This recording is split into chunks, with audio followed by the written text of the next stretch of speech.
What's going on, everybody? Welcome back. This video is all about how to properly execute the setter dump. A couple nuances. Let's dive right into it.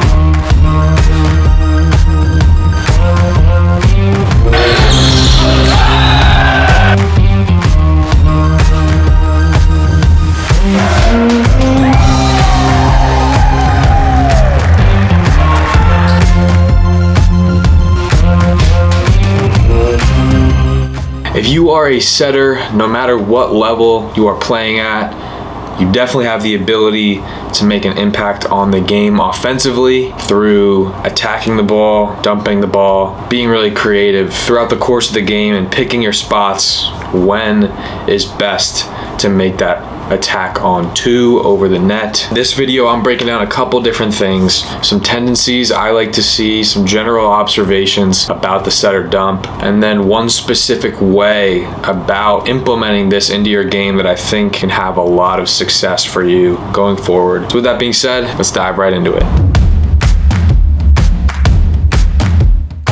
There's a couple different ways that you can setter dump. You can go the traditional route, just going straight overhead, one arm, finding that campfire zone, which is in the middle of the court, right over the middle's head in the middle of the court. That's gonna be your traditional option. If you're gonna be really deceptive about it, waiting till that ball comes into your hands and then plopping it over at the right time. That can have a lot of success. You can go one hand, you can go two hands over, whatever's more comfortable to you based on the trajectory of the ball, not giving it away to the other team. You can find success going that way. Another option some people do is going behind the back. Typically, you'll see setters make this contact with their right hand because it can be closer to the net, and then they just flip that ball behind their head. Me personally, I am not a fan of the behind the head dump. I feel like the likelihood of success is very minimal with athletic pins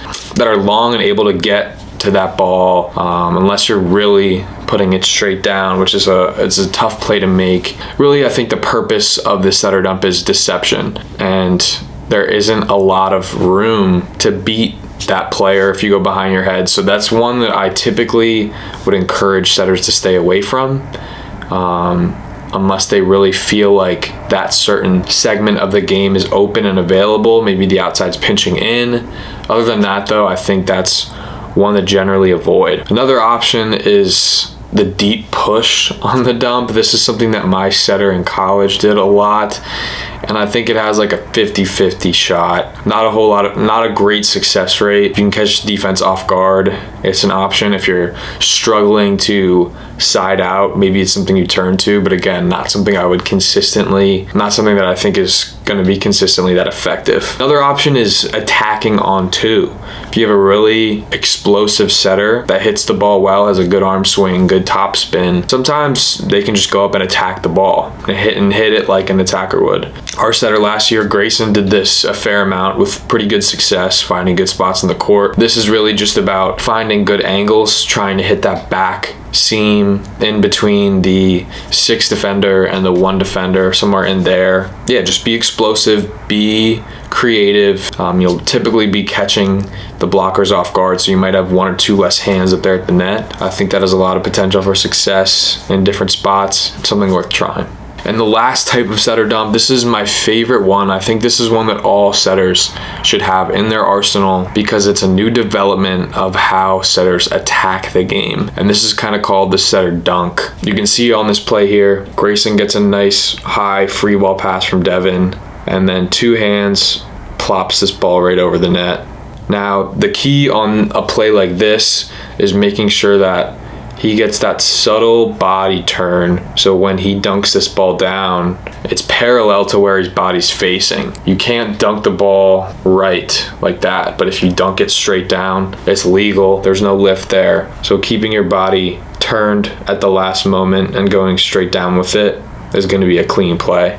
So a couple tactics for the setter dunk. You have to be over the net, right? If you are a high jumper, this is going to be an option for you. But if you're barely reaching over the tape, this might not be your best bet. You might want to stick with the one-hand, two-handed deception type of dump. But this is really for setters that can get high above the net, because it gives you that freedom to put it straight down where no one has the time to react. You can see Grayson is well above the tape here, contacting this ball at the second or third ring on the antenna, and is able to throw it right down before anyone can react. So great execution here.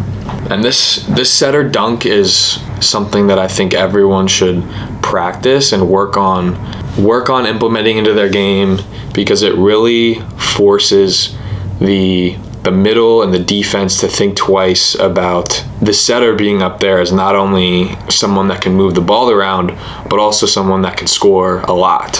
One of our other setters, Sava, was really good at this type of play, and you can see the success happening on a ball like this, on a really tight ball that you might traditionally see the setter set the middle on. You can see here, super high, beautiful pass in the middle. Sava goes up, and he's just making the choice here whether he wants to dunk this or set pogue in the middle. He goes for the dunk, and that is a free point with no block. Doesn't get any easier than that. We'll fast forward here. This is the same rally. This is one play later. Sava gets a free ball from Camden, high pass, high above the tape, middle, not knowing where to go, whether to block this middle or to find the setter. Lots of confusion going around, and he just throws this straight down. And when you do that, you don't give them time to react. You don't give the defense time to react. That tip gives them the time to make a read on it, make a play on the ball. But when you force that ball straight into the ground, takes that out of play, and you find a lot of success. One thing to avoid when dumping as a setter is putting that ball in zones 1 and 5. You can see on this play here, playing Lancaster Bible, setter comes up and dumps this ball right in the hands of Diego, our zone 1 defender. I mean, it doesn't get any easier of a dig than that. Easy dig to kill. If the setter dumps this ball right in the campfire, there's a lot more chance of success. So I do like the idea of dumping the ball as we slide front and back. I think it provides a lot of lanes, a lot of options to find little creases within the defense, but we have to make sure that we're not putting that ball directly where a guy is. So maybe taking a peek, seeing where the defense is at, and then sneaking that ball in there. You'll score more efficiently. You can see one more example here. This is us playing at Rutgers. Their setter goes up, middle put in a tough spot. Kirk doesn't know where to commit to this setter or to commit to the middle. He chooses to commit to the middle, and the setter just dunks that ball right over. Easy free points.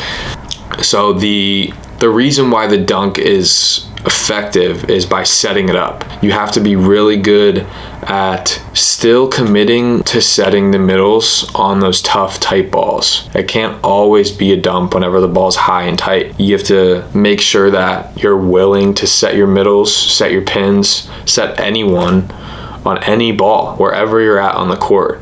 Once you're able to establish that, the defense will respect you and they'll sit on those attackers, and that is when you're able to find ways to score. But if you come right out the gate, dumping any high tight ball, that's when you run yourself the risk of having the defense be ready for what you're about to do. So trust your attackers, trust your middles, make sure when they're open and available, regardless of where you are on the court, you're finding ways to make them and give them options. And when you do that, you'll find a play like this where you have the middle blocker committing on the setter and you get a free bounce ball. Ultimately, the balance between those two is going to get you more setter dumps. As a setter, we want to find ways to score, but ultimately we want to do it efficiently. I like to have my setters hitting percentage above 400. If not, let's just set our hitters all the time and let them score. So thanks for tuning into the video today, guys.